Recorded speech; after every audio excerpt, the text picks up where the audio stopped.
The words hit Bessie Kingsley like a bullet she had not seen coming, fired from a gun she had not known was loaded.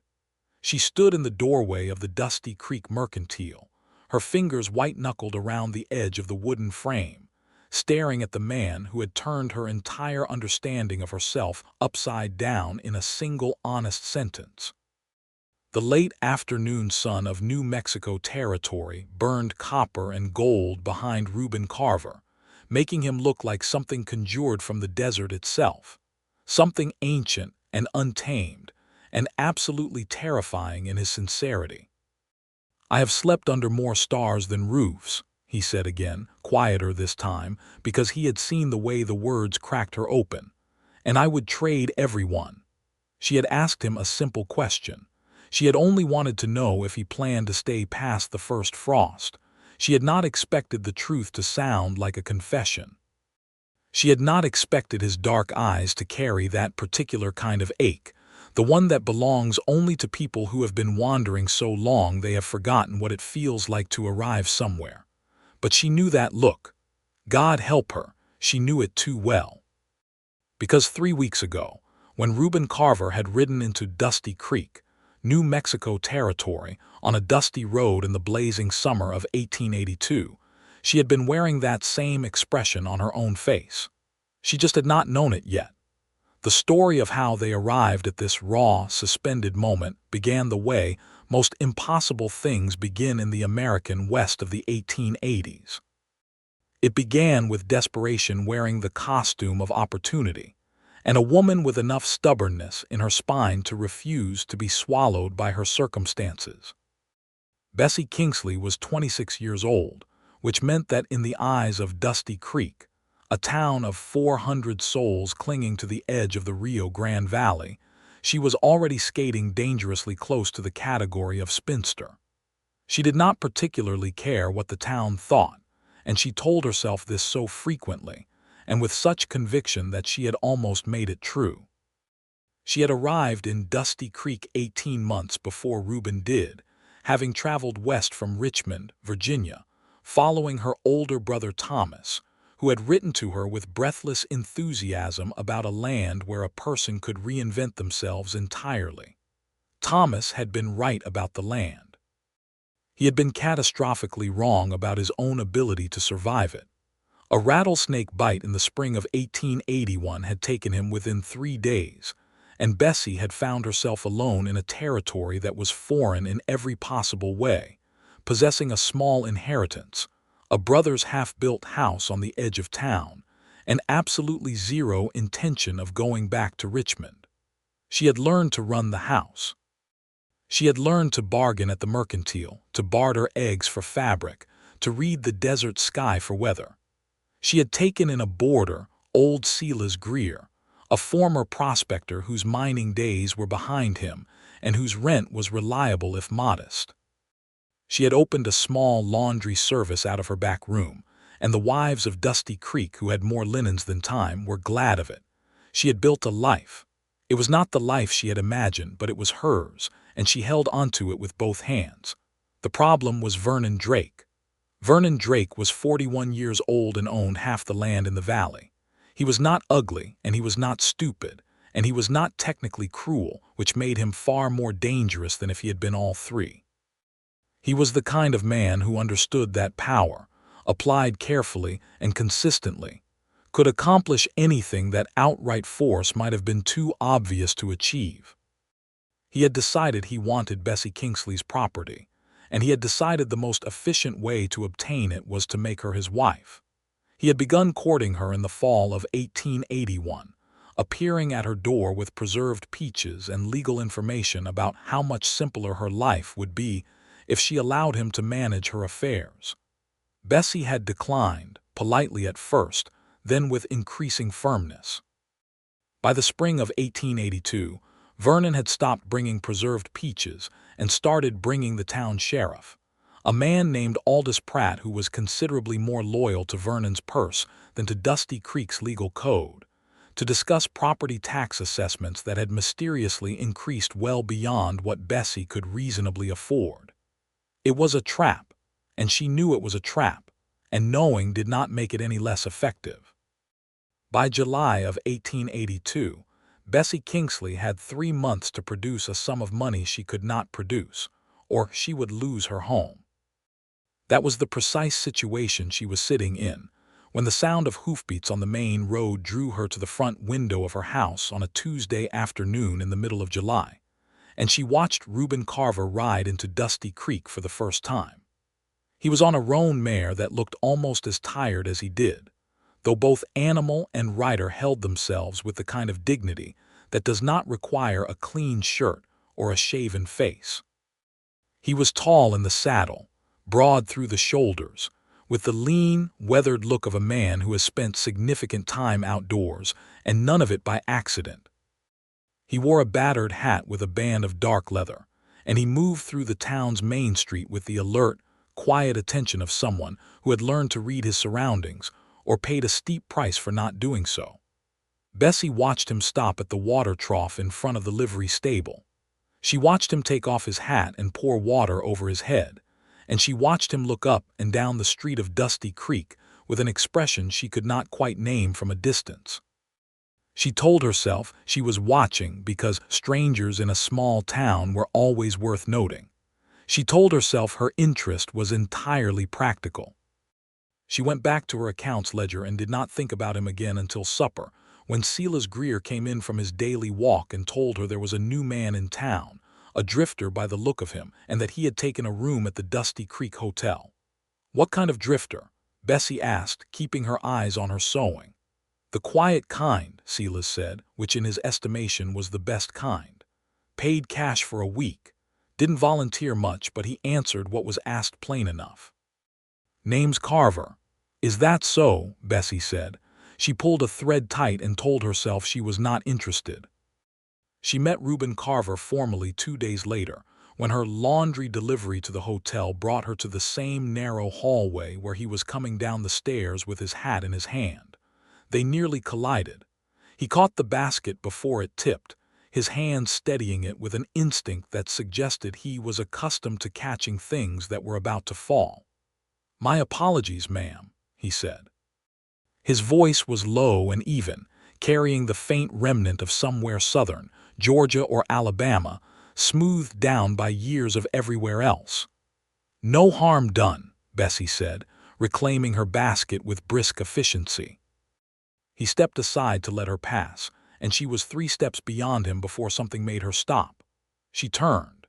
He was still standing where she had left him, watching her go, and there was nothing presumptuous in his gaze, nothing that suggested the kind of assessment women in the West were accustomed to receiving from men who thought the land and everything on it was available for the taking. He was simply looking at her with a directness that felt, oddly, respectful. "You are the new boarder," she said. "The one they call Carver." "I am," he said, "Reuben Carver." He offered nothing further, which she found unexpectedly refreshing. "Bessie Kingsley," she said. "I do the laundry for the hotel. If you have shirts that need washing, the rate is a nickel each." "I have 2 shirts," he said, with a ghost of something that was not quite a smile but lived in the same general neighborhood. "So a dime." "That is correct," she said, and walked on. She thought about him all the way home. She was annoyed at herself for it, but she was beginning to understand that self-annoyance was not actually a deterrent. Over the following week, she saw Reuben Carver in the way that people in small towns inevitably see each other, at the mercantile, at the well, passing on the street. He always nodded. She always nodded back.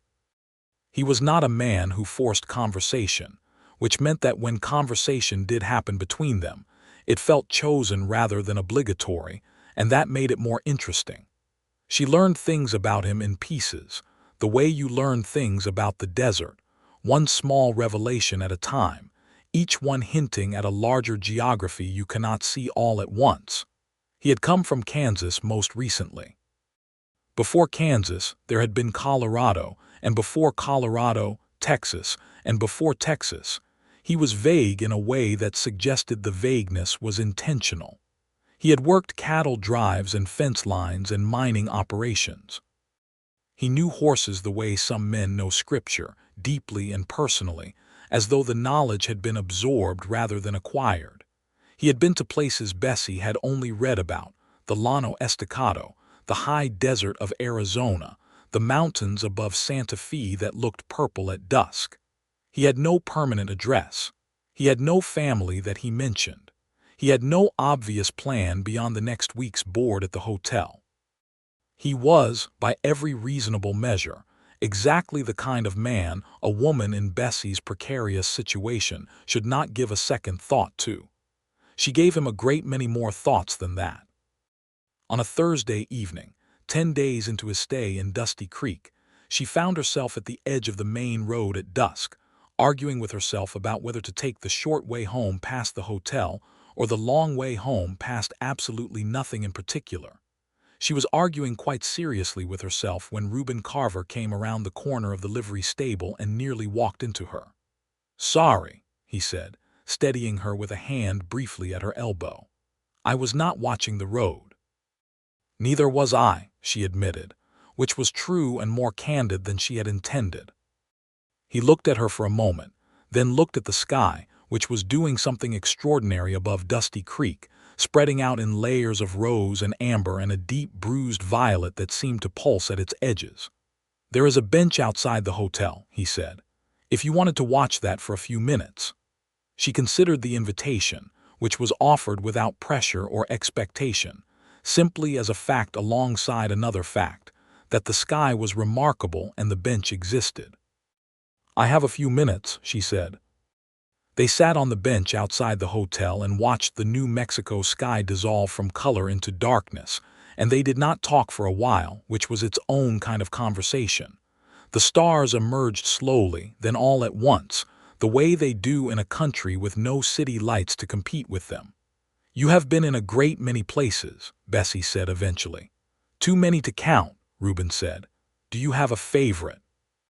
He thought about this seriously, which she appreciated, because she hated it when people answered questions like that without meaning it. "I like the sky in New Mexico," he said. "It is larger than the sky in most places." "The sky is the same size everywhere," Bessie pointed out. "Is it?"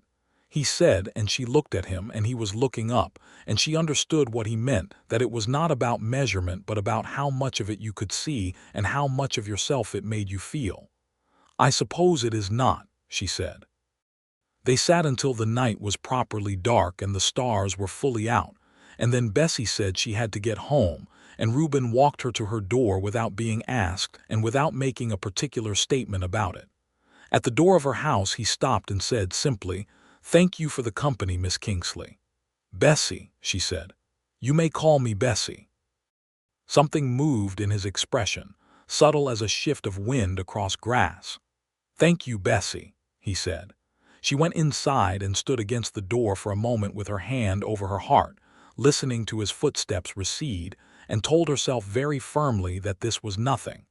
This was simply loneliness expressing itself in an inconvenient direction. She did not believe herself for a single second. The following day, Silas Greer came home from his morning walk in a state of agitated information, which was his natural state when something significant had happened in Dusty Creek. He sat himself at the kitchen table while Bessie made coffee and delivered his report in the breathless style of a man who had been waiting all morning for an audience. Vernon Drake, Silas informed her, had been to see the sheriff again. Something was being arranged. Something involving the property assessments and a buyer who had expressed interest in Bessie's land parcel. Silas had heard it from the barber, who had heard it from the deputy, who was not particularly discreet when he felt important. Bessie poured the coffee and listened, and felt the familiar cold weight of this particular threat settle back into her chest. She had been carrying it for months now, this knowledge that Vernon Drake was maneuvering her toward a corner she could not escape from. The tax assessment was a legal instrument, and she had consulted with the only lawyer in Dusty Creek, a man named Pettigrew, who had quietly informed her that it appeared to be technically within the law, even if its application was suspect. She needed money she did not have. She had 3 months, now less, to produce it. Every option she could think of had a wall at the end of it. "There is something else," Silas said, wrapping both hands around his cup. Drake was asking about the new man, Carver. Apparently he does not like that Carver has been talking to you. Bessie set down her cup. We have spoken a handful of times. Drake counts differently than most men, Silas said, with a look that was both sympathetic and warning.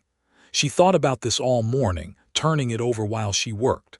The fact that Vernon Drake was watching her interactions with Reuben Carver meant one of two things.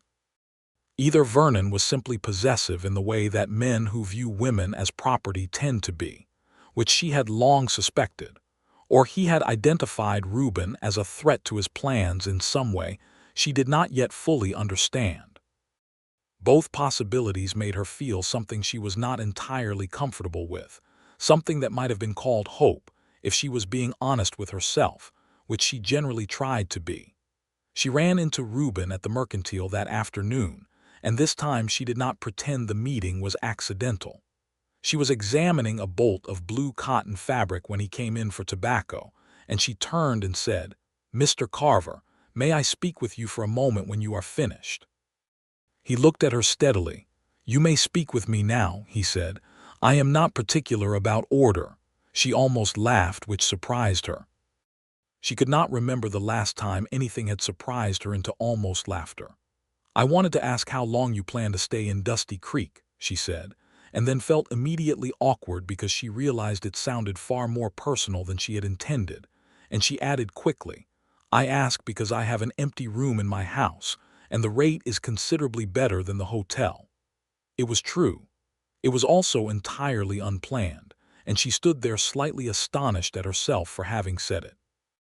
Reuben looked at her for a long moment. There was something careful in his expression, the look of a man who has learned to think before he speaks and has decided it is a worthwhile habit.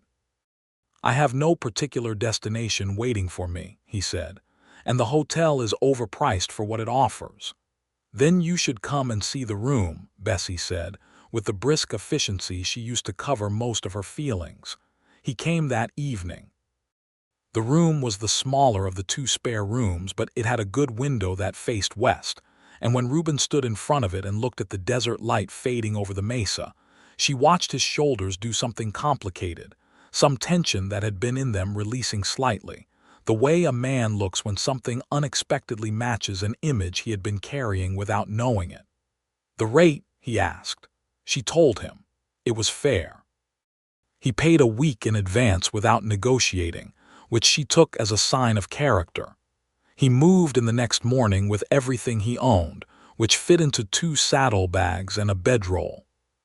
Bessie looked at this small collection of possessions and thought about the accumulated weight of her own house, the inherited furniture, the carefully stored linens, the shelves of preserves, and she felt something she could not quite articulate, a kind of vertigo, as though she were looking at two completely different philosophies of existing, and was not entirely certain which one she had chosen voluntarily. The domestic arrangement of having Reuben in the house revealed things about him that the public spaces of Dusty Creek had not. He was extraordinarily neat with his few possessions.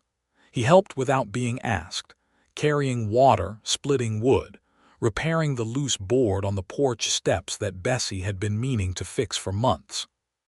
He was quiet in the mornings and present in the evenings, and his presence had a particular quality to it, a kind of steady attentiveness that Bessie had not experienced before and found herself adjusting around the way you adjust around a new piece of furniture, always aware of exactly where it is. Silas Greer approved of him, which was not a small thing.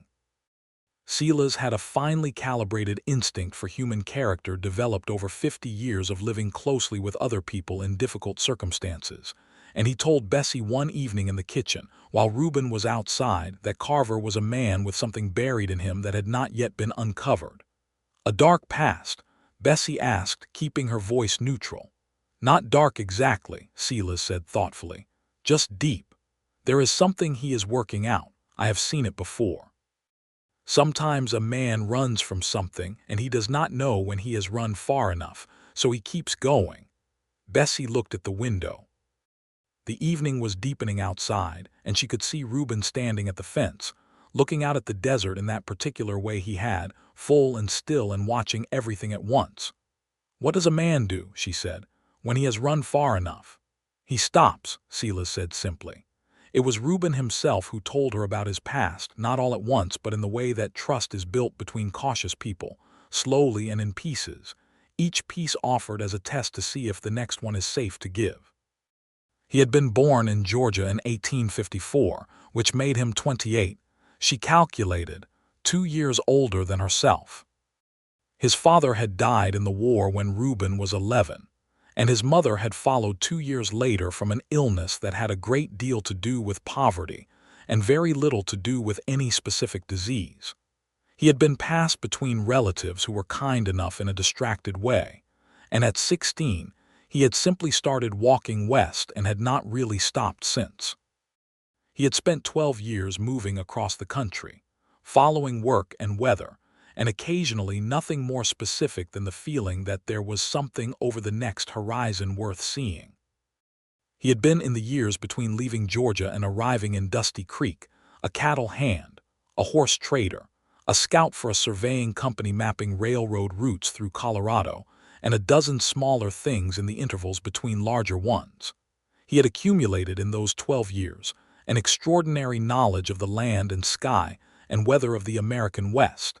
He had accumulated very few material possessions and no permanent attachments. "Have you never wanted to stay somewhere?" Bessie asked one evening when they were sitting on the porch after supper, the night air carrying the smell of desert sage and the distant sound of someone's dog. He was quiet for a long moment.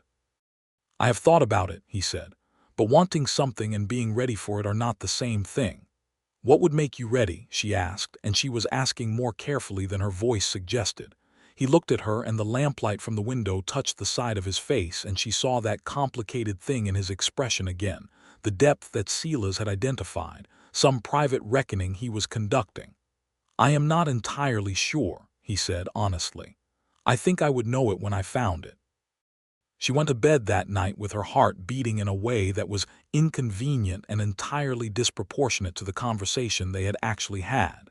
And she lay in the dark and told herself, very seriously and at considerable length, all the reasons why what she was feeling was impractical, premature, and almost certainly going to end in the specific kind of heartbreak that comes from hoping for a man to stay when everything in his history says he will go. She went asleep still feeling it anyway.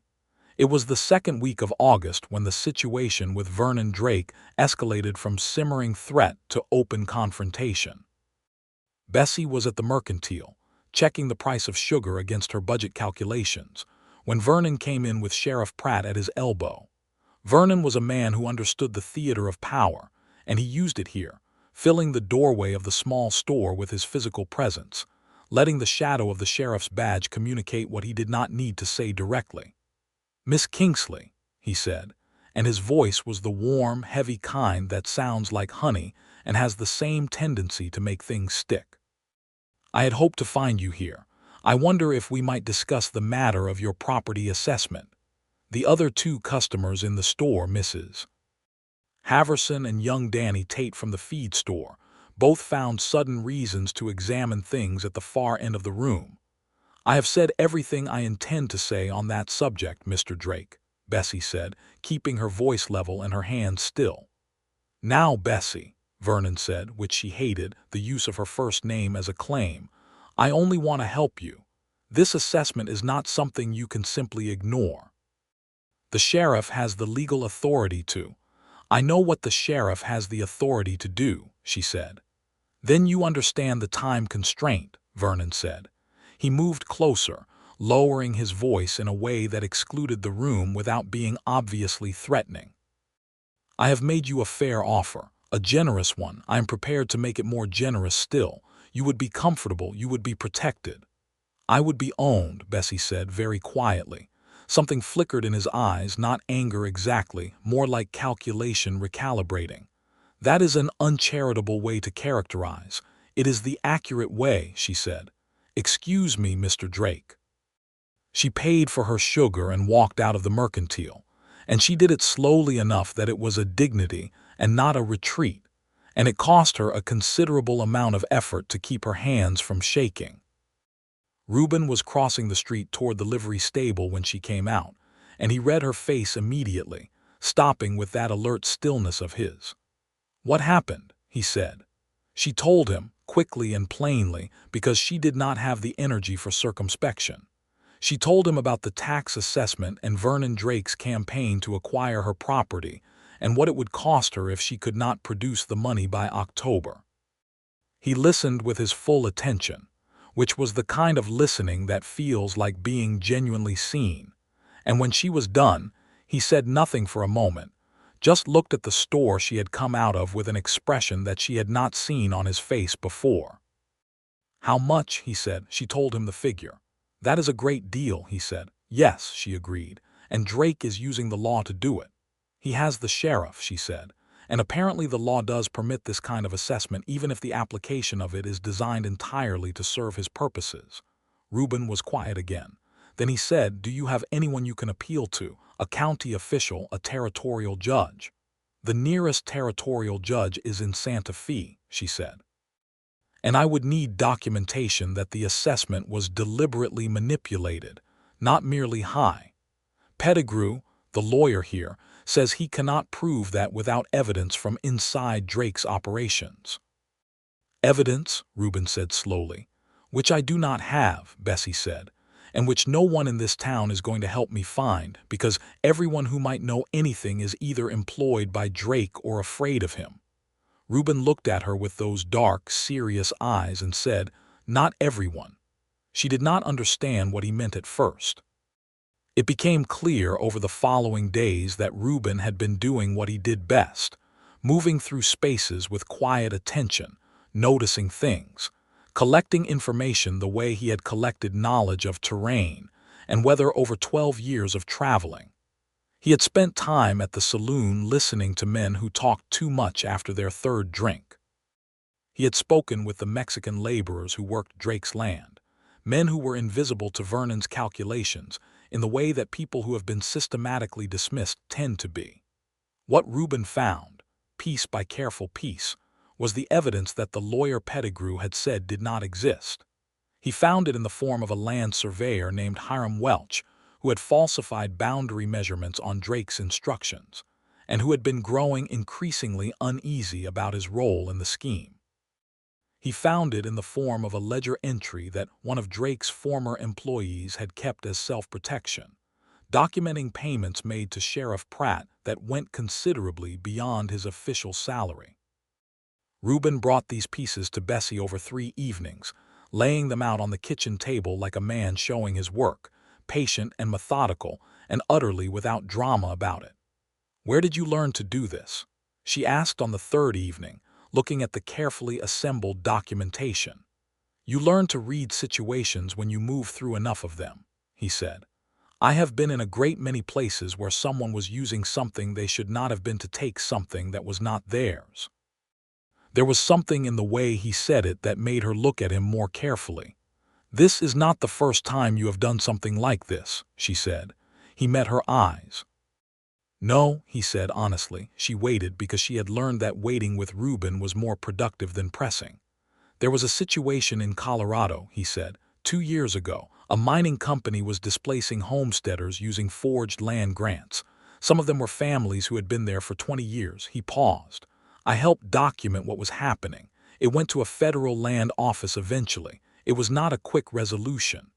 "Did it resolve?" she asked. "Some of it," he said. "Enough of it."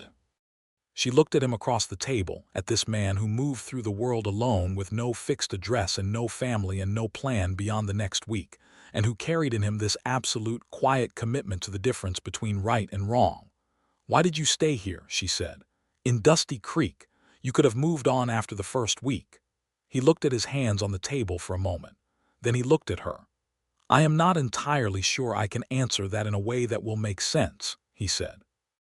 "Try," she said softly. "There are places you pass through," he said carefully, "and places you come to and find yourself reluctant to leave, and you do not always know immediately which is which.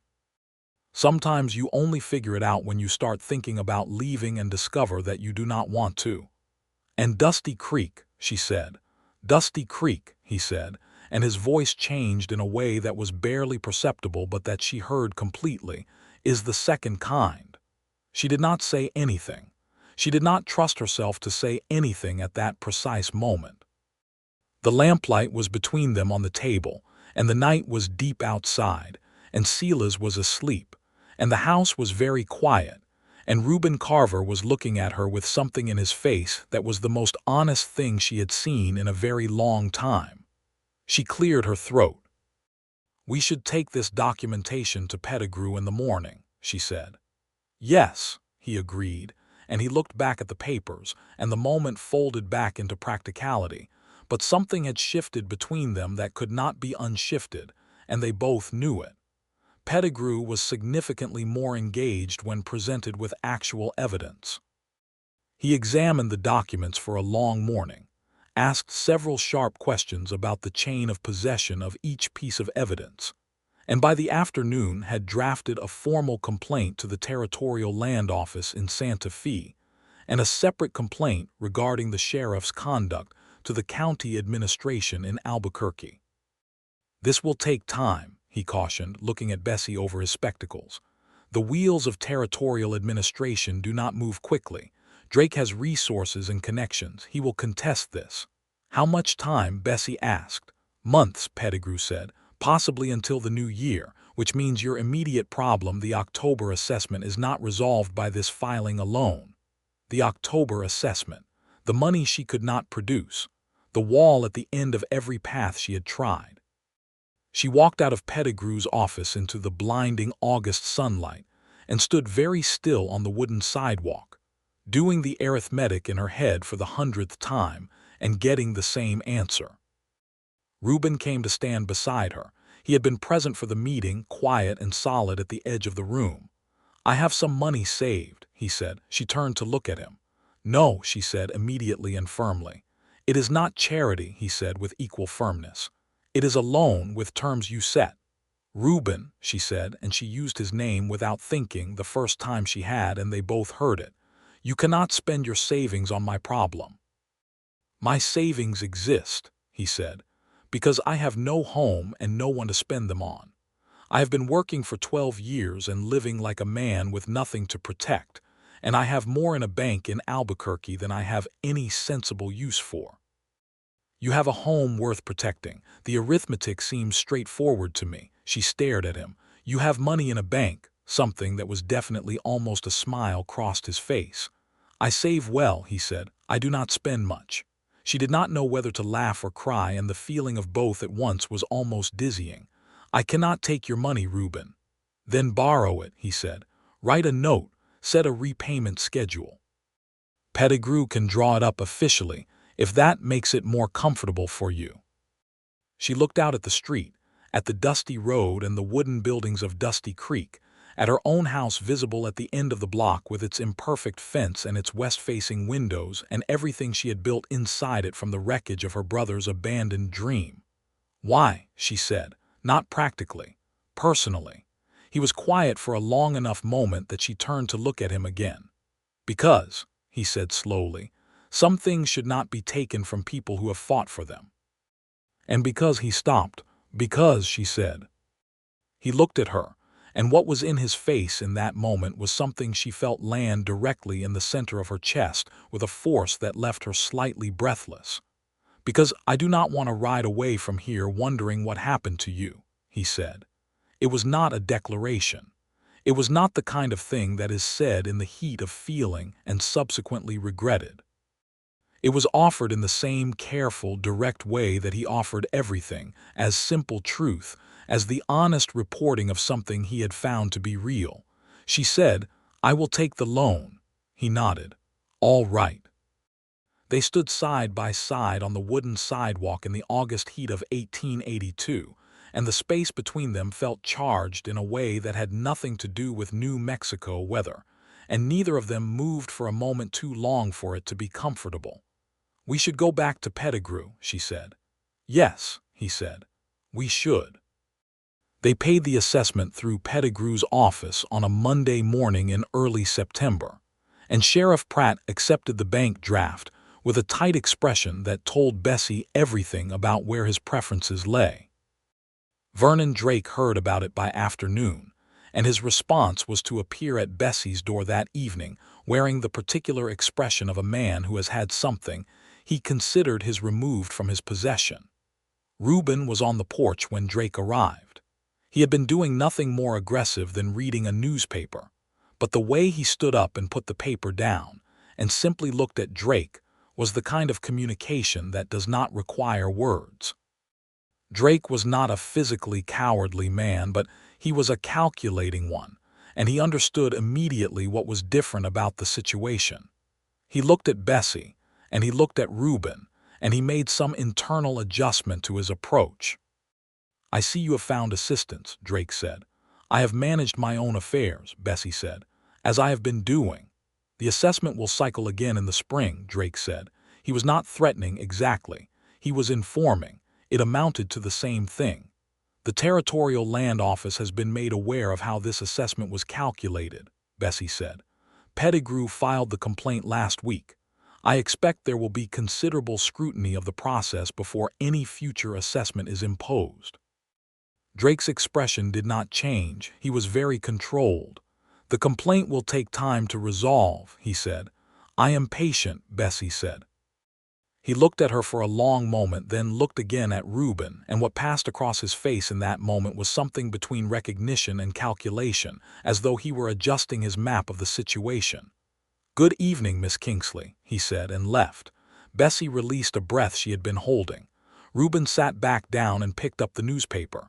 "He is not finished," Reuben said. "No," she agreed, "but we have changed the terrain." He looked up from the paper, and there was a light in his eyes that she had not seen before. "You sound like a general," he said. "I sound like someone who has been studying her opponent," she said. "It amounts to the same thing in practice." He held her gaze, and she held his, and the evening settled around them in the particular gold and purple way of New Mexico in September, and she thought that she had never felt quite so thoroughly not alone in her adult life as she did in this moment, on this porch, with this man who had arrived in her town on a tired horse with 2 saddlebags and no plan. The territorial inquiry progressed through September with the ponderous deliberateness of official processes, letters traveling between Dusty Creek and Albuquerque and Santa Fe, and Pettigrew managing the correspondence with a thoroughness that suggested he was enjoying the opportunity to be genuinely useful for once. In the meantime, ordinary life continued in its complex and textured way. The laundry business ran. Silas contributed his modest rent. The garden at the back of the house, which Bessie tended with the determined efficiency she applied to everything, produced tomatoes and squash and dried beans that would see them through the winter. Reuben worked. He had picked up employment at the livery stable because Tom Bright, who owned it, had quickly grasped that Reuben's understanding of horses was worth paying for. He came home in the evenings carrying the smell of hay and leather, and he washed at the pump in the yard before supper, and he was present at the table with the particular quality of presence that Bessie had come to think of as his specific signature, attentive and quiet, and generating a warmth that was entirely out of proportion to the physical fact of one more person in the room.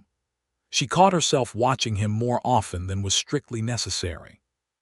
She caught herself tracking the particular way he moved, the economy of it, nothing wasted, nothing performed. She caught herself listening for his footsteps in the hallway in the morning with a sharp, specific attention that she recognized as longing and did not know quite what to do with. She was 26 years old, and she had been largely responsible for herself since 18, and she had managed loneliness by staying too busy to feel it.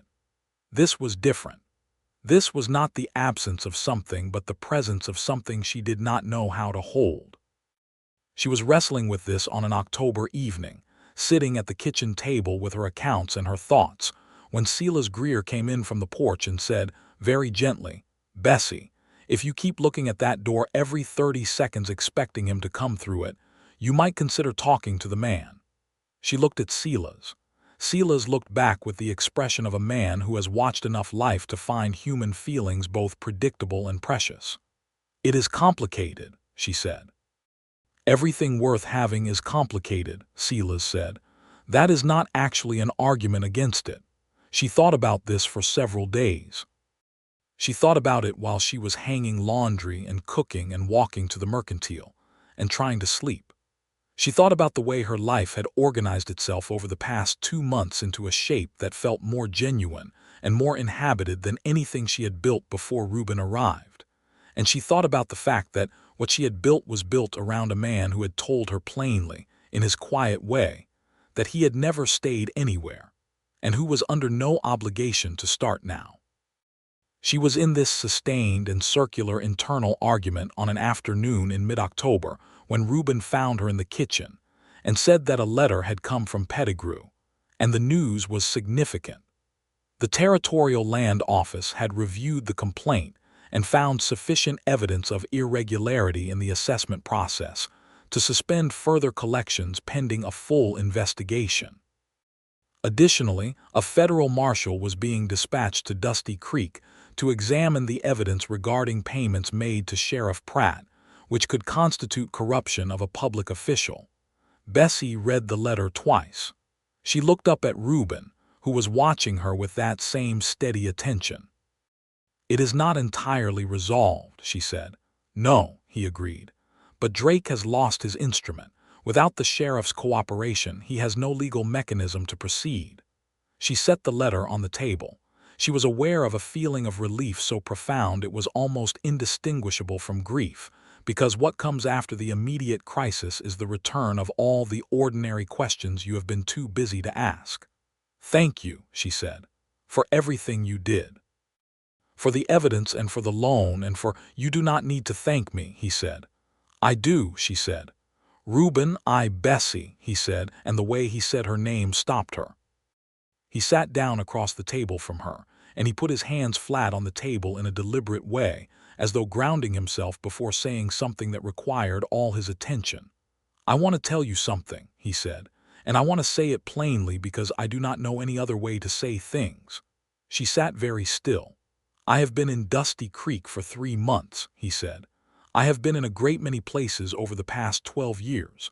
None of them felt like this. None of them made me think about what it would mean to not leave." He paused. "You make me think about that." She felt the words land. She felt them rearrange something. "I need you to know that I am not saying this as a way of claiming anything," he continued carefully.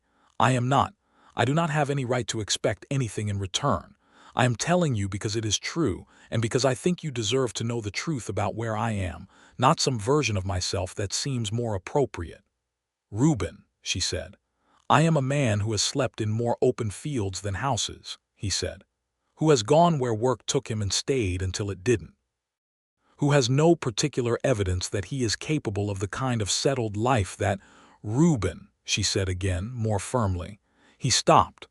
"I do not want a man who has evidence," she said. "I want a man who is honest with me." He looked at her. "Are you being honest with me now?" she asked. "Yes," he said. It was the most direct word she had ever heard. "Then that is what I have asked for," she said. "And everything else, the settling and the staying and the figuring out what we are capable of, that is not something you do first and then decide. That is something you decide and then do." He was very still. "I am not asking you to be someone you are not," she said. "I am asking you to be exactly who you are, here, with me, if that is something you want." The silence between them was enormous and absolute, and full of something that had been building for 3 months in the careful, patient way that real things tend to build.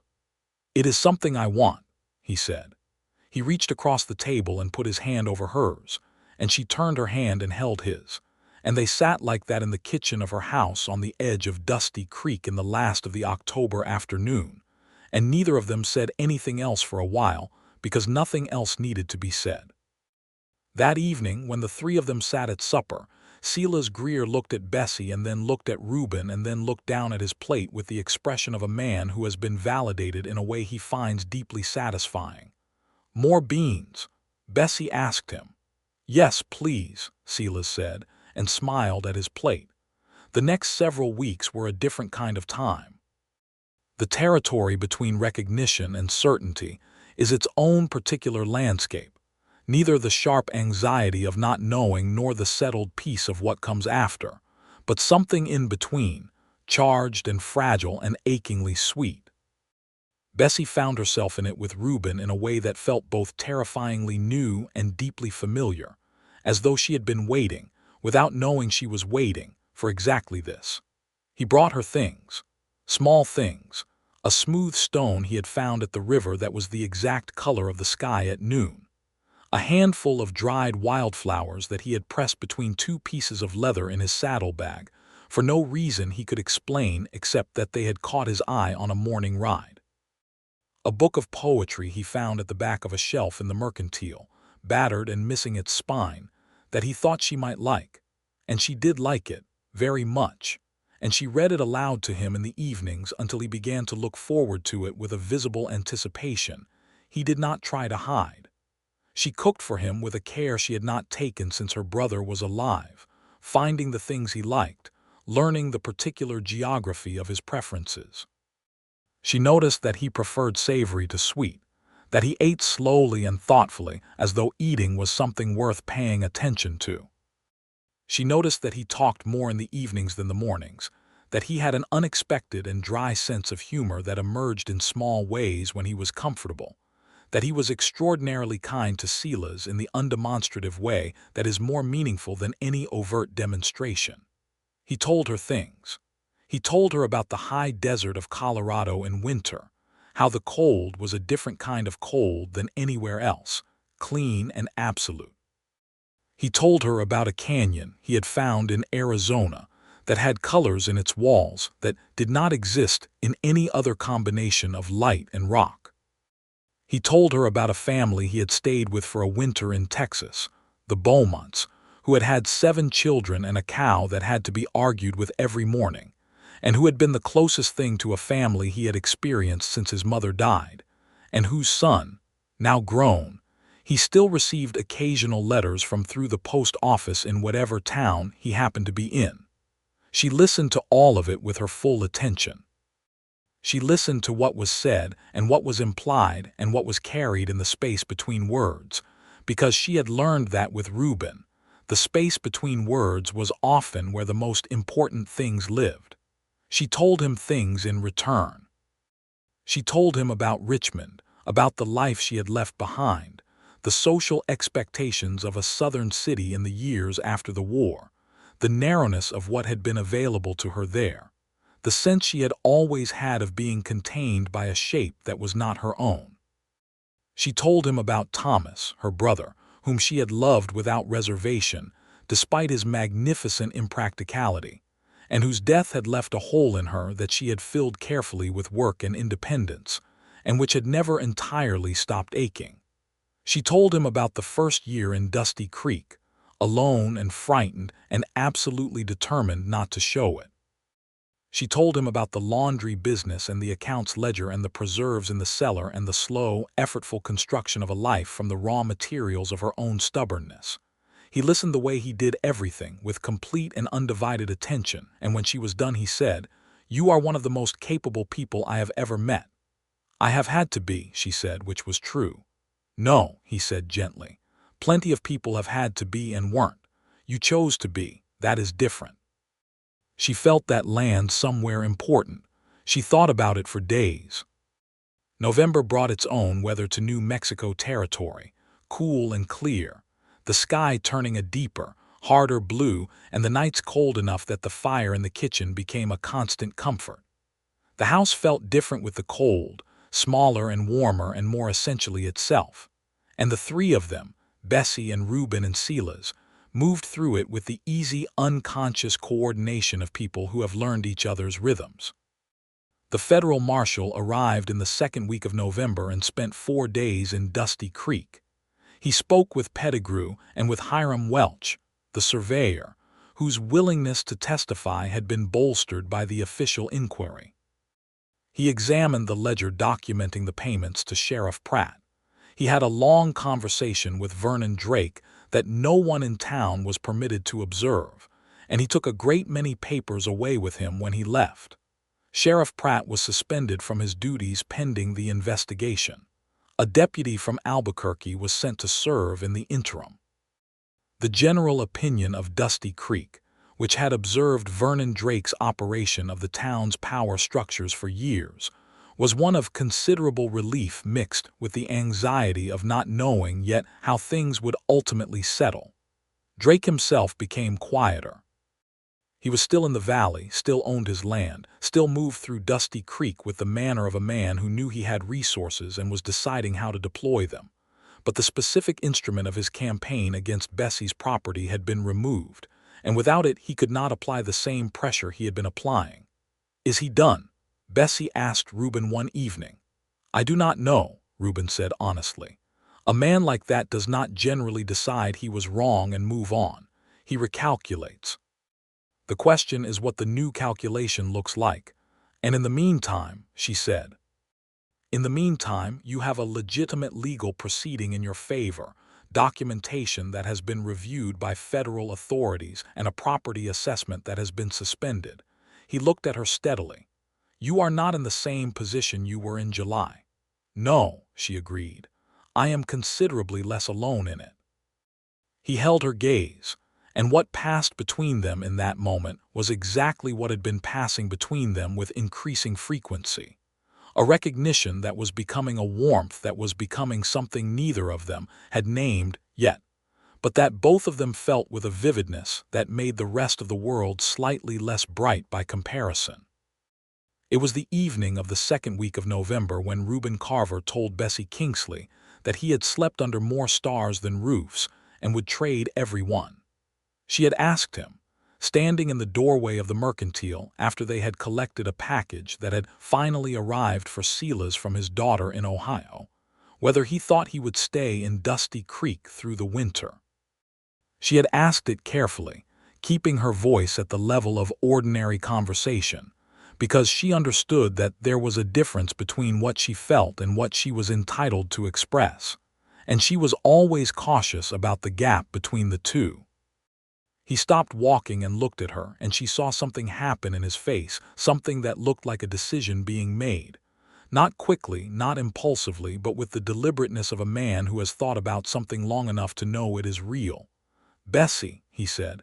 "Yes," she said. "I have slept under more stars than roofs," he said, "and I would trade every one." She stared at him. "I would trade every night under the open sky," he said, his voice low and completely certain, "for one night in a house that is a home, for one table I come back to, for one face that is the same face every morning." He paused. "For your face." She felt the world rearrange itself around those words. She felt 12 years of his wandering and 18 months of her own careful solitude meet in the space between them like two rivers finding their confluence, and she understood with absolute clarity that this was not a romantic gesture or a momentary feeling but a true thing, as true as anything he had ever said to her, which was saying a great deal. "Reuben," she said, and her voice was not entirely steady. "I know that I am not a man with a long record of staying," he said. "I know that I have nothing to offer you as proof except what I am telling you right now, which is that I want to be here. I want to build something. I want—" He stopped, and she saw the effort it cost him to continue, not because he was uncertain but because some things, said plainly after a lifetime of keeping them to yourself, require a particular kind of courage. "I want you, Bessie, not as a temporary thing or a convenient arrangement, permanently, completely." She crossed the space between them. It was 3 steps, and it felt like the most important 3 steps she had ever taken. She put her hand against his chest, and she looked up at him, and she said, "Then stay." He put his hand over hers, holding it against his heart. "I intend to," he said.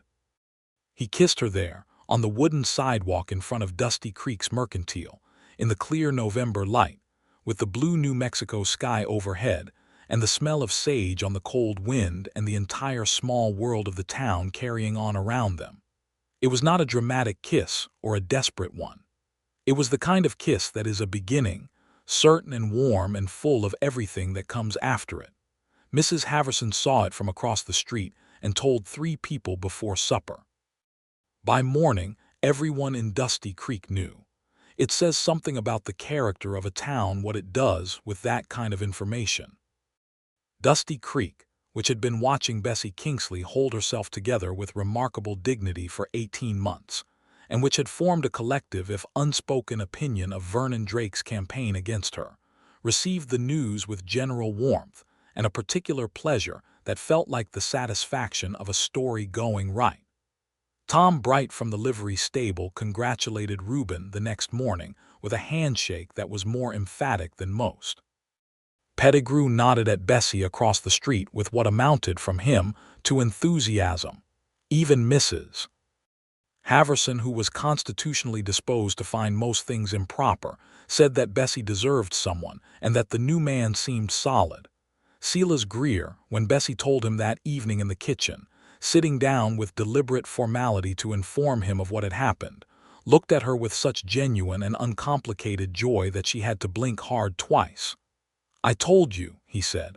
"You did," she agreed. "Are you happy?" he asked. She thought about this in the way that it deserves to be thought about.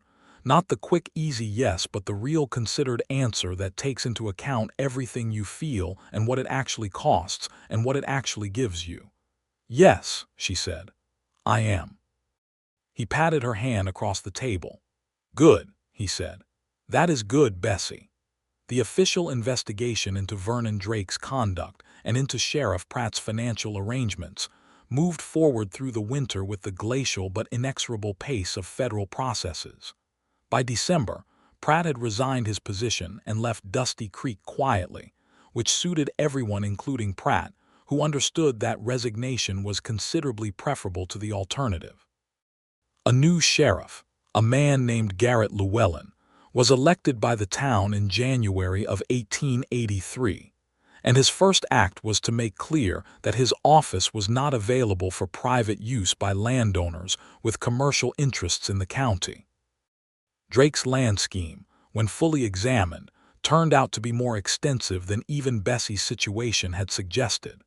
There were 3 other property owners in the valley who had been subjected to similar manufactured pressures, one of whom had already sold under duress.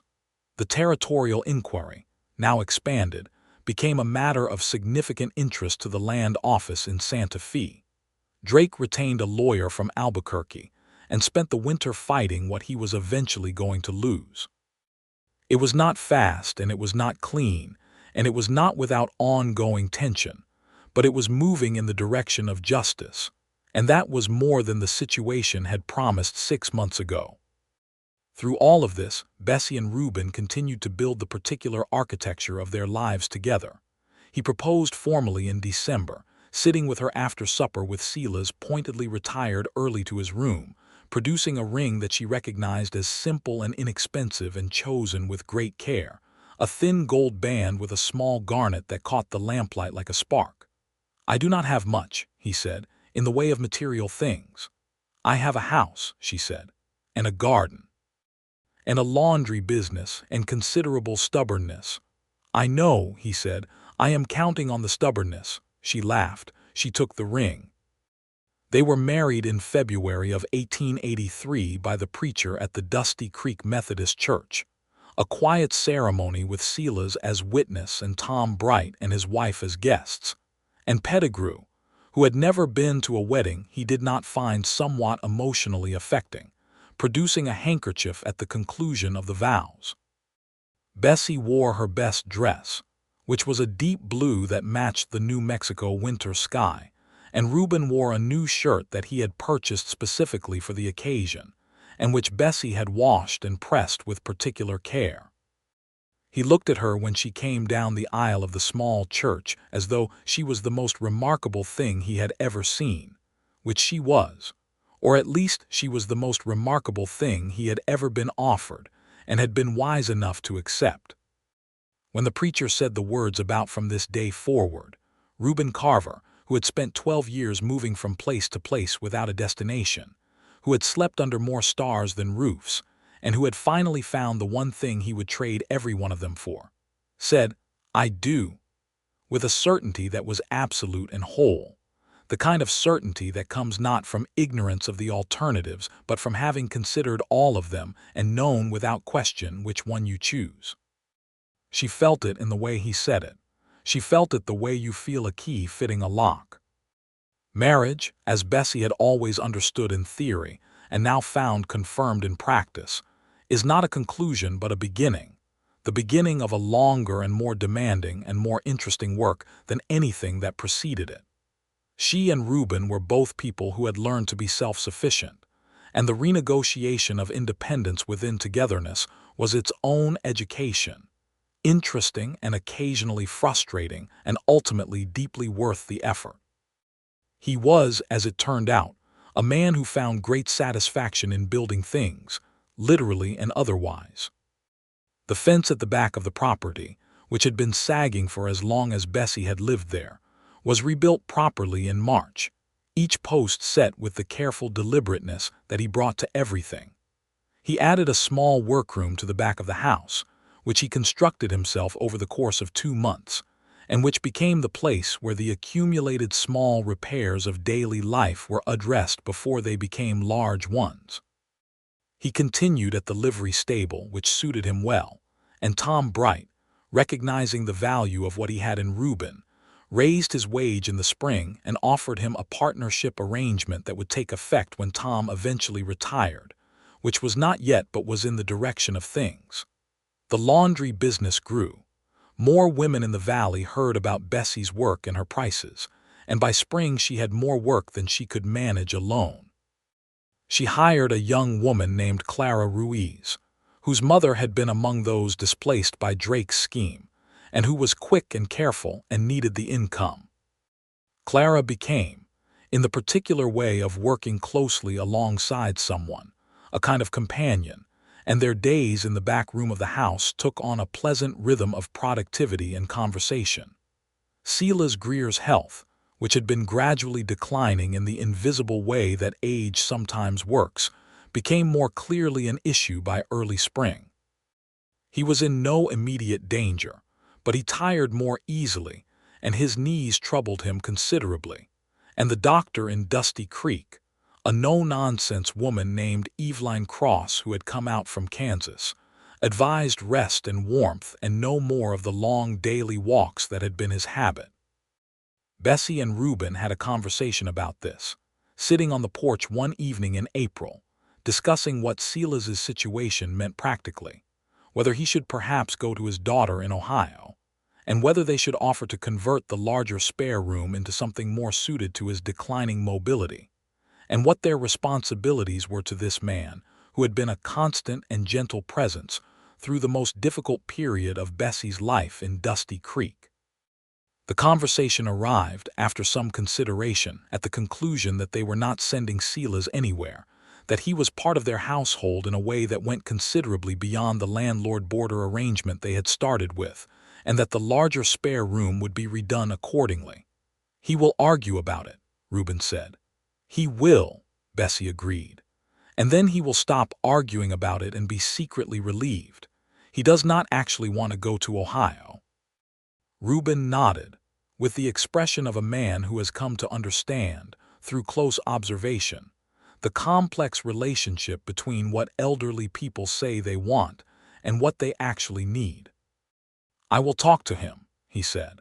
He did, with more skill and patience than Bessie had expected but perhaps should not have been surprised by, and Silas did argue, briefly and without real conviction, and then settled into the larger room with a relief that was evident even through his independent dignity. The investigation into Drake reached a resolution in the summer of 1883. Vernon Drake was found to have engaged in a pattern of fraudulent manipulation of the county assessment process, in collusion with the suspended Sheriff Pratt, for the purpose of coercing property sales at below-market prices. He was ordered to pay restitution to the affected parties, including Bessie, which meant that the loan from Reuben was repaid in full from Drake's pocket rather than from Bessie's earnings, a fact that gave her a satisfaction that was both moral and intensely practical. Drake also had to pay significant penalties to the Territorial Land Office, and was barred from participating in property assessment processes in the county for a period of years. He did not go to prison, which was the part of the resolution that was less than satisfying, but his capacity to harm people in the particular way he had been harming them was effectively ended, and the original homesteader who had sold under duress had her case heard separately and received some of her money back, if not the property itself. Justice in the American West of 1883, as Bessie reflected to Reuben on the evening after Pettigrew delivered the final news, was not always complete, but it was more often possible than the absence of it had suggested. "It is more than we had," Reuben said. "It is considerably more than we had," she agreed. He put his arm around her and she leaned against him, and they sat on their porch in the summer evening, and the New Mexico sky did what it always did at this hour, performed its magnificent, excessive dissolution from blue to gold to rose to dark, and they watched it with the unhurried attention of people who have stopped needing to be anywhere other than where they are. "Are you happy?" She asked him, because she asked him this periodically, because she thought it was a question worth asking people who had spent a long time not expecting happiness to be available to them. He turned his head and looked at her, and what she saw in his face was so uncomplicated and so complete that it almost hurt to look at directly. "Yes," he said, "I am." She found out she was pregnant in September of 1883, 15 months after Reuben had ridden into Dusty Creek and 7 months after they had been married. She went to Eveline Cross, who confirmed it with the efficient matter-of-factness of a woman who had delivered a great many children on the frontier, and viewed the process with enormous practical respect. She told Reuben that evening. She told him in the kitchen, because the kitchen was where the most important conversations in their life happened, at the table where they had worked out evidence and loan terms, and the terms of their future.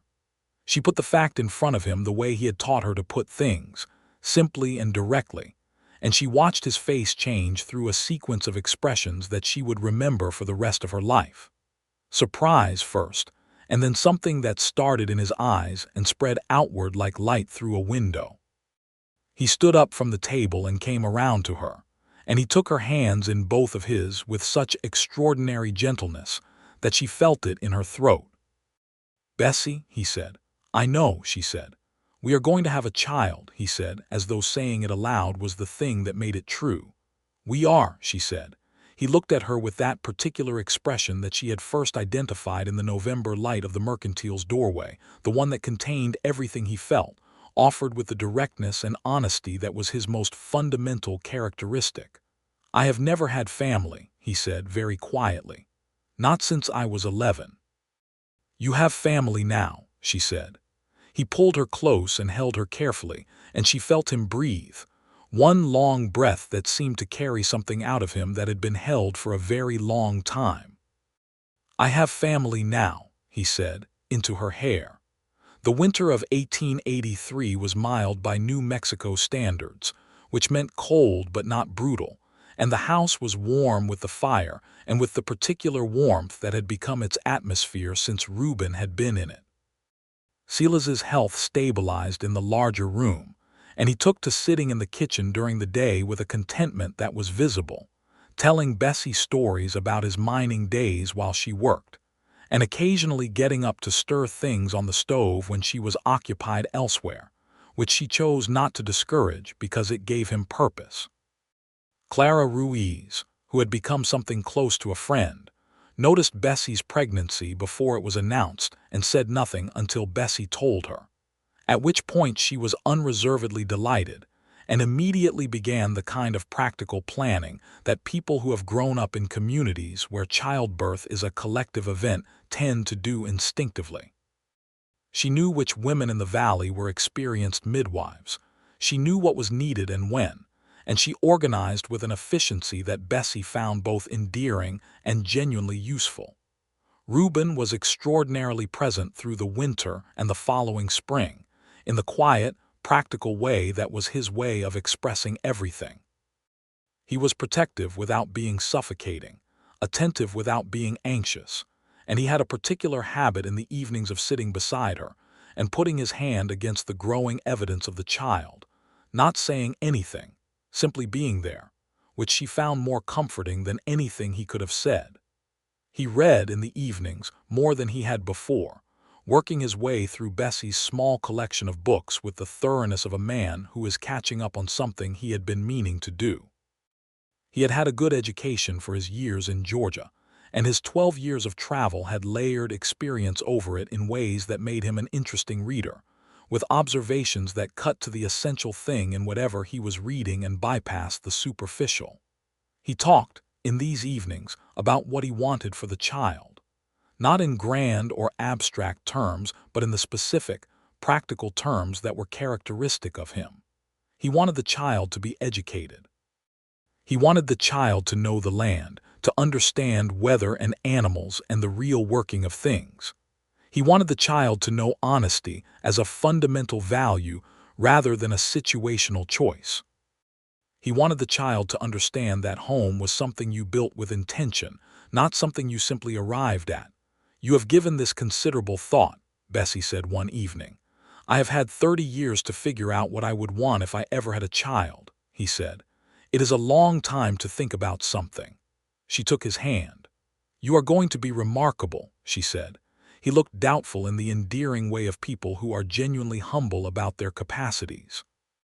"I have no experience with children," he said. "I have no experience with having children," she pointed out. "We will figure it out together." He accepted this with the particular pragmatic optimism that she had come to think of as one of his defining qualities, the willingness to walk into unfamiliar territory and trust that attention and effort would be sufficient. Their son was born in May of 1884, on a Thursday morning when the sun was coming up over the eastern mesa and turning the desert a color that had no adequate name. He arrived with considerable noise and considerable personality, both of which were apparent immediately. Evelyn Cross managed the birth with her characteristic competent composure, and Clara was there, and Silas sat outside the door for 4 hours with his hat in his hands, and Reuben, who had been permitted to stay because Bessie had insisted, and Evelyn had agreed on the condition that he be useful and not dramatic, was present for the entire thing. When Evelyn put the child into Reuben's arms for the first time, Bessie watched from the pillow, exhausted and aching and utterly luminous with something that had no adequate word, and she watched Reuben Carver hold his son, this man who had been alone in the world since he was 11 years old, and she watched his face do something she had never seen it do before. It came open in a way that was entirely unguarded, without any of the careful control he generally maintained, and what was in it was so raw and so complete and so beautiful that she could not look at it without feeling something rise in her chest that was almost painful in its fullness. He looked up from the child and found her eyes, and what passed between them in that moment was beyond the capacity of language to carry, but it was the entirety of everything. The 3 months of cautious approach and the honest words on the November sidewalk and the February wedding and the kitchen table and the porch and every ordinary and extraordinary thing they had made together, all of it present in that single shared look. "Hello," Reuben said to his son, very quietly.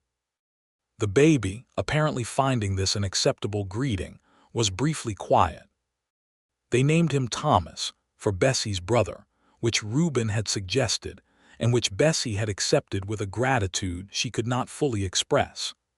Thomas Reuben Carver, who came into the world in the May light of New Mexico territory with his father's dark eyes and his mother's stubborn mouth, and an opinion about everything from his very first hours. Silas Greer held Thomas in the kitchen that evening with the practiced ease of a man who had grandchildren of his own, far away in Ohio, and looked at the child with something in his face that was joy mixed with the particular bittersweetness of old age, the awareness of time and its direction. "A fine child," he said. "He is," Reuben agreed, with a simplicity that was the purest kind of pride. "Your father will keep you out of trouble," Silas told Thomas, who was paying no attention, "and your mother will keep you honest, which means you will have everything you need. Thomas continued to develop opinions throughout the summer, which he expressed with enthusiasm and a vocal range that Bessie had not anticipated. He was a demanding and fascinating baby, who kept both his parents in a state of loving, exhausted attentiveness, and who responded to his father's voice with a particular calm that Reuben found both touching and practical, because it meant that the nights when Thomas would not sleep were navigable by the sound of Reuben talking, softly and steadily, about anything at all: the sky, the horses at the livery, the way the desert changed color through the seasons. Life settled into a new shape, complex and full, more demanding than anything before it and more rewarding in direct proportion. The laundry business, now run primarily by Clara with Bessie's oversight, continued to grow. The livery partnership with Tom Bright progressed toward its formalization. Silas's health held in its careful, diminished way, and he remained part of the household in all the ways that mattered, an irreplaceable thread in the fabric of their daily life. By the autumn of 1884, when Thomas was 5 months old and had developed a very specific and unwavering attachment to the red checked blanket that Bessie had made for him, the situation with Drake had fully resolved itself. Drake had paid his restitution and penalties, had retreated to a smaller and less influential position in the valley's affairs, and had ceased to be a presence of consequence in anyone's life in Dusty Creek. The new sheriff, Garrett Llewellyn, had established himself as a fair and competent man, and the town felt different for it, the particular difference that comes when the structures of power begin, even imperfectly, to serve their stated purpose.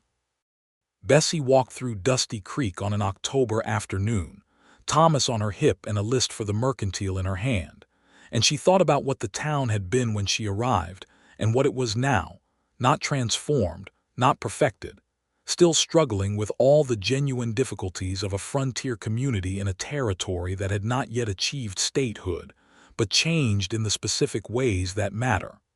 More honest, perhaps. More careful about the use of public trust.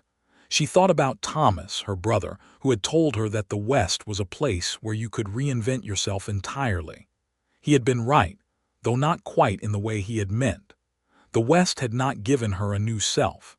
It had given her the circumstances in which to discover the self she had always been, without the constraints of a life that had not fit. She thought about Reuben, who would be at the livery at this hour, doing what he did best with the animals he understood so well, and who would be home by supper, and who had, in the past 2 years, done more to demonstrate the meaning of commitment through daily action than through any declaration, building and repairing and working and coming home and being there, every day, present and honest and hers. She stopped outside the mercantile and looked up at the sky, which was doing its October thing, high and hard and brilliantly blue. She thought about stars and roofs, and the extraordinary thing it is to find the place where you stop moving not because you have run out of road, but because you have run out of reasons to leave. She went into the mercantile for her sugar and her coffee and her bolt of new fabric, and Thomas expressed his opinion of being carried through a doorway, and she talked to him about it, explaining the situation, and the woman at the counter smiled at her the way people smile at mothers who talk to babies as though they are capable of conversation, which Bessie had always believed they were. That evening she put Thomas down in his cradle and stood over him for a moment in the particular way she always did, this brief private inventory of him, his remarkable realness, the implausible fact of his existence. Reuben came to stand beside her. He looked at their son. "What are you thinking?" she asked him. He was quiet for a moment. Then he said, "I am thinking that this is the thing I would have traded everything for if I had known it existed. And I am thinking that I did not know it existed, and that I found it anyway, which seems to me like the most extraordinary piece of luck a man could have." She took his hand. "It was not luck," she said. He looked at her. "You stopped," she said. "You could have kept going. You had kept going for 12 years. You stopped here. "Because of you," he said. "Because of yourself," she said gently. "Because some part of you was ready. I was just," she thought about how to say it. "I was just the specific reason." He considered this in his careful way. "All right," he said. "Then we were the specific reasons for each other." "I can accept that," she said. He put his arm around her, and they looked at Thomas, who was asleep with his characteristic totality, entirely committed to whatever he was doing at any given moment, which in this moment was sleeping. The winter of 1884 passed warmly. Silas Greer made it through to spring, which Evelyn Cross had said was the important thing at his age, and celebrated by sitting in the kitchen garden in the April sun with Thomas on his knee, telling the boy things about the world that Thomas was too young to understand and would perhaps remember anyway as the particular quality of that afternoon: the old man's voice, the warmth, the smell of early flowers. Silas died in June of 1885, quietly in his large room, in the early morning before anyone was awake. Bessie found him when she brought his coffee at 7, and she stood in the doorway for a moment with the cup warm in her hands, understanding before she fully understood.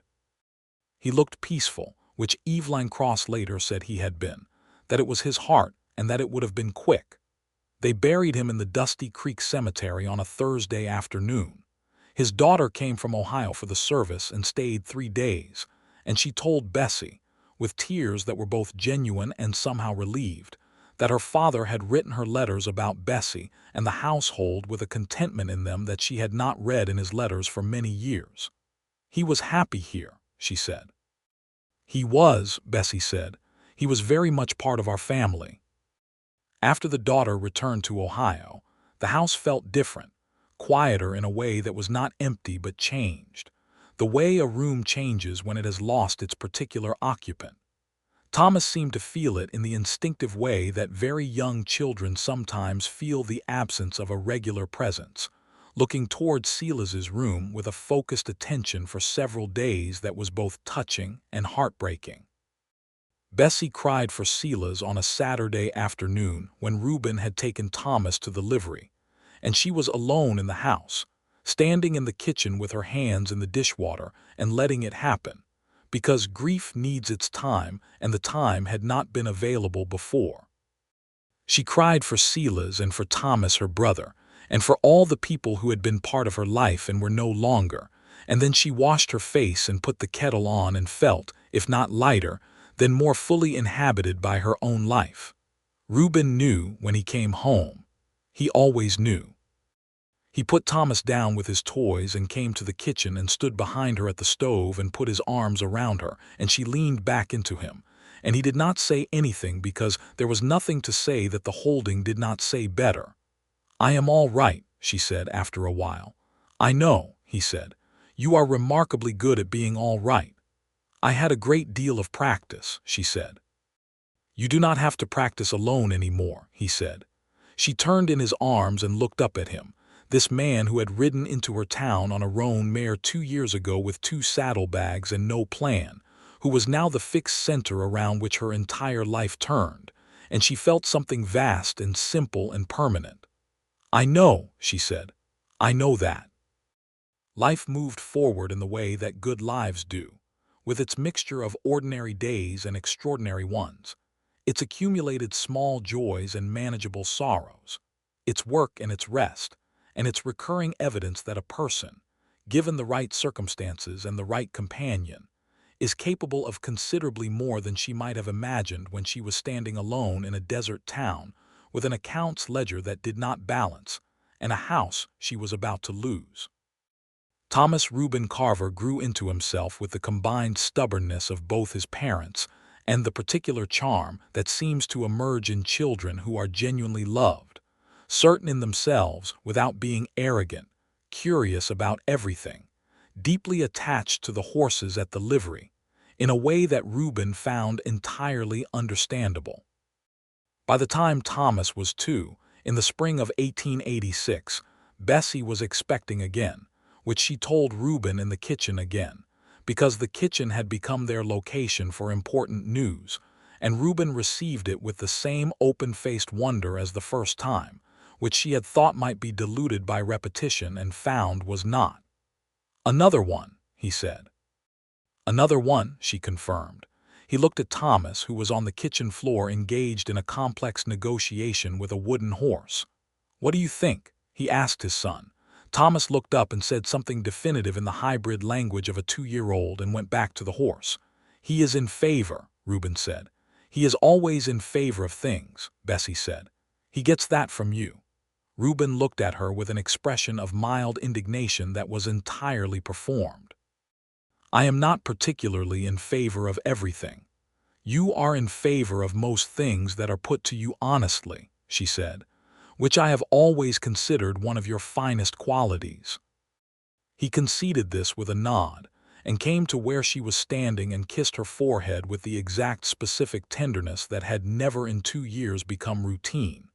And she thought, not for the first time and not for the last, that the most extraordinary thing about their life was not that it had happened, but that it continued to feel, every day, like something worth exactly what it had cost. Their daughter was born in October of 1886, in the same house, managed again by Evelyn Cross, who remarked that the Carver children were apparently committed to making their entrances with considerable enthusiasm. She was smaller than Thomas had been and louder from the very first moment, and had her father's dark eyes and her mother's red-brown hair, and an expression of alert assessment that made Reuben say, looking at her in those first minutes, that she was going to know her own mind very young. "She already does," Bessie said. They named her Silas Carver, the middle name for Silas Greer, who had left them his small savings, which Bessie put into a jar for the children's futures, and thought of as the particular and loving practicality that had defined everything about him. Dusty Creek, in the later years of the 1880s, was growing and changing in the way that western towns grew and changed when the railroad came close and commerce found its roots. The territory was moving, slowly, and with the friction that real change always generates, toward statehood, which would come eventually. New Mexico's full admission into the Union still decades away, but its territory increasingly ordered and administered and integrated into the larger national story. The livery stable partnership between Reuben and Tom Bright was formalized in 1887, and Reuben's role in it expanded naturally as Tom began to withdraw from the daily operation, his age making itself felt in his joints and his enthusiasm for early mornings. Reuben had an instinct for the business side of things that surprised him and did not surprise Bessie at all, a talent for the practical management of resources that had probably been there all along, unused because there had been nothing to manage. The laundry business had by this point grown beyond what could be called a home operation and was housed in a separate small building on the property, with Clara Ruiz as its manager in everything but formal title, a situation that Bessie remedied in the spring of 1888 by making her the formal manager, with a corresponding share of the profits. It was not a common arrangement for the time, but Bessie Kingsley had never been particularly interested in what was common when what was right was available. She was sitting on the porch on an evening in September of 1888, with Thomas 4 and me almost 2, watching Reuben come up the road from the direction of the livery with Thomas on his shoulders and the late light behind them, and she thought about everything that she was looking at. She thought about a woman who had stood at a train window watching the American West unspool outside the glass, heading toward a brother who would not survive to see the spring, with no plan beyond arrival. She thought about the 1,000 decisions, large and small, that had accumulated into this evening, this porch, this life. She thought about Reuben Carver, who had slept under more stars than roofs and had meant it as a fact about himself, a plain reporting of what he was, and who had also meant it as something else, as the context for the thing he was offering, the thing he was willing to trade. He came through the gate and Thomas slid off his shoulders and ran to her, and me stood up from where she had been sitting on the porch boards and said her father's name in the emphatic way she said most things, and Reuben scooped her up and came to stand beside Bessie's chair, and she looked up at him in the evening light. "Good day," she asked. "Good day," he said. He looked at the sky, in the particular way he always did, with that appreciation she had first seen when they sat on the hotel bench together and watched the stars come out over Dusty Creek. "Come and look at this." She stood. She stood beside him at the porch rail, me on his hip and Thomas leaning against her leg, and they looked at the New Mexico sky in its September performance, impossible and generous and excessive in its beauty, spreading out in every direction as far as sight could carry. "Do you know what I have been thinking about today?" he said. "Tell me," she said. "About how I used to watch skies like this from a bedroll in a field somewhere," he said, "with the whole night in front of me and no particular place to be and nothing anchoring me to any specific point on the earth." He paused. "I thought it was freedom." "Was it not?" she asked. He looked at her and he was smiling, which was the particular smile she had learned to wait for, rare and full and entirely genuine. "It was a different thing," he said. "What I have now is the real thing. I know that because of what it costs and what it gives. Freedom that costs nothing and gives only itself is just absence." She thought about this. She looked at the sky. She thought about presence, the specific, irreplaceable weight of it. "I am glad you stopped here," she said. "I am glad there was something worth stopping for," he said. Thomas tugged her hand and asked about supper, because he was 4 years old and his priorities were clear, and me said something to the sky in her own opaque language, and the evening came on around them, rich and ordinary and exactly what it was supposed to be. Inside the house, the lamp was lit and supper was on the stove, and outside the stars were beginning their nightly emergence, one by one and then all at once, the same stars that had been above Reuben Carver through 12 years of open country and empty roads, the same stars that had been above Bessie Kingsley through 18 months of careful, solitary construction. They went inside. They closed the door. The night settled over Dusty Creek, and the stars did their ancient work, and somewhere in the desert a coyote called and was answered. And in the house on the edge of town, a lamp burned in the window, visible from a long way off. The kind of light that means what a lamp in a window has always meant, that someone is home, that someone is waiting, that this place, of all the places in the wide and starlit world, is the one where you belong. Thomas Reuben Carver had his 5th birthday in May of 1889, and Bessie made a chocolate cake from a recipe she had traded for with Mrs. Haverson, who had finally conceded that Bessie was the kind of neighbor worth cultivating regardless of her original skepticism. And Reuben brought Tom Bright and his wife and Clara Ruiz and her mother. And they sat in the kitchen and the yard in the May afternoon and ate cake and watched Thomas receive his presents with the focused intensity of a child who understands that this is his particular moment. Reuben gave him a carved wooden horse, which Reuben had made himself over a series of evenings in the workroom, working carefully and without hurry, and which was beautiful in the way that things made with real attention tend to be, each detail considered, each surface smooth. Thomas held it with both hands and looked at his father. "You made it," Thomas said. "I did," Reuben said. Thomas looked at the horse again for a long moment with the serious appraisal of a 5-year-old, and then said, "It looks like Dorado," which was his name for a particular golden horse at the livery. "I know," Reuben said. "I was thinking of him." Thomas held the horse against his chest with both arms and looked at his father with an expression that was pure and total, the unmediated love of a child who has no reason to moderate it.